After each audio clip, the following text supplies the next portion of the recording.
Professeur Meissa Babou Uninyantuma. Sénégal ministre Nyama Ousmane Sonko ale ye ko bolodalen dɔw da kɛnɛ kan minnu kan ka bila sen kan san 25 nataw la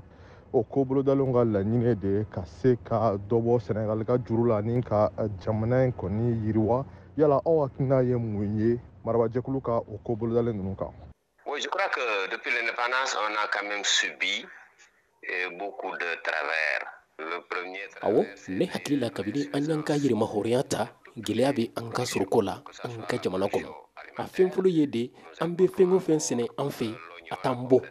bawo hali bi an bɛ jaba pomme de terre ta ko kan de kana malo tɔnu 1,500,000 de bɛ bɔ ko kan ka na san o san an bɛ se ka fɔ k'an ka dumunifɛnw bɛɛ de bɛ bɔ ko kan dɛsɛ b'an ka kɛnɛya ko la caman bɛ taa u yɛrɛ furakɛ arabula ni farajɛla de dɛsɛ b'an kan fana baaradege kalanw na Sénégalidenw caman bɛ taa baaradege kalanw kɛ ko kan ninnu dɛsɛw kosɔn an ka soroko la kabini an y'an ka yɛrɛma hɔrɔnya ta a ka kan jamana ka yiriba fɛɛrɛw ka sigi sen kan. Depuis l'indépendance, il fallait effectivement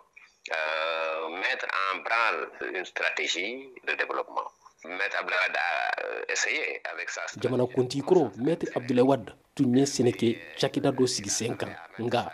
o ma sira sɔrɔ. Macky Sall fana nana ni a ka PSE ye n'o ye yiriwali fɛɛrɛw dɔ ye nka o laban na kow tɔ juguyara ka taa fɛ sisan kɔlɔsiliw de ka kan ka kɛ baaraw taabolo kan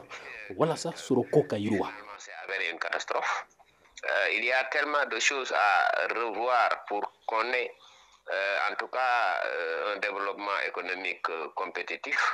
Yala aw fɛ ni ko bolodalen ninnu u bɛna se ka baaradabaw ni jɛkulubaw olu ka juru kɔni dɔgɔya ka bɔ Sénégal la pewu ka kɛ i n'a fɔ Japon ka misaliya ɲɔgɔn Ousmane Sonko ka laɲini o bɛ se ka kɛ wa? Oui, parce que je crois que c'est possible. Awo ne dalen b'a la japonais ko o soroko fɛɛrɛw bɛ se ka kɛ u yɛrɛ ye fɛɛrɛ laban minnu sigi sen kan u ka kalo 6 in kɔnɔ jamana ɲɛmaya la n'aw bɛ Sénégali kunnafoniw lamɛn a tun bɛ fɔ ko baarakɛdaw dɔ bɛ yen miliyari 100 ni kɔ lɛnpo juru b'u la o kɔrɔ jamana kɔnɔ baarakɛdaw dɔ bɛ yan u tun tɛ lɛnpo sara sisan yɛlɛmaw de ka kan ka kɛ i n'a fɔ marabagajɛkulu ɲɛma Ousmane Sonko y'a fɔ cogo min na bɛɛ de ka kan ka lɛnpo sara baarakɛdaw bɛɛ ka kan o la o de ka kan ka kɛ fɔlɔ ye n'o kɛra ne hakili la an bɛ yiriwali min ɲini o bɛ sabati a filanan ye dɔ ka bɔ foroba baaradaw musakaw la o la ne hakili la minisiriw hakɛw dɔgɔyara foroba cakɛdaw dɔ cira i n'a fɔ marabolow ka cakɛda HCTT ani lamini cakɛda n'u nafolo hakɛw tun ka ca ni miliyari 15 ye san o san ka sɔrɔ u nafa ka dɔgɔ jamana kɔnɔ o siratigɛ la soroko bɛ se ka yiriwa o bɛ se ka kɛ sababu ye dɔ bɛna bɔ juruw la dɔ bɛ fara jamana musakaw kan n'u ka dɔgɔ. Qui nous permettra de baisser non seulement l'endettement, mais aussi le déficit budgétaire, et qui sont en fait à des niveaux exécrables. Ministre ɲɛma ko olu bɛna u sinsin kosɛbɛ Sénégal ka pétrole gazi ani dugujukɔrɔ nafolo de kan ani kɛrɛnkɛrɛnnenya fana Sénégal ka kɔgɔji nafolo kan yala aw fɛ o bɛ bɔli kɛ waasa ka se ka Sénégali ka sɔrɔko yiriwa ani ka to Sénégal ka se ka a sen bɔ kɛrɛnkɛrɛnnenya la baaradabaw sen na sɔrɔko ta fan fɛ wa? En tout cas, je ne sais pas ce que donnera le projet de renégociation. A mana kɛ cogo cogo ne t'a dɔn bɛnkan bolonɔ minnu kɛra n'u bɛna o lawuli i n'a fɔ marabagaw y'a fɔ cogo min sisan dugujukɔrɔfɛnw caman b'an bolo ka taa sanu taji jama gazi o n'a ɲɔgɔn na caman wa Sénégal bɛna se ka kɛ nafolotigiba ye a ka dugujukɔrɔfɛnw kosɔn i n'a fɔ jamana tɔw jamana ye ɲɛsigi de ye an bɛ se k'an jigi da an ka soroko kan juruta bɛ se ka dɔgɔya. Pour relever le défi de l'endettement. A fɔra ko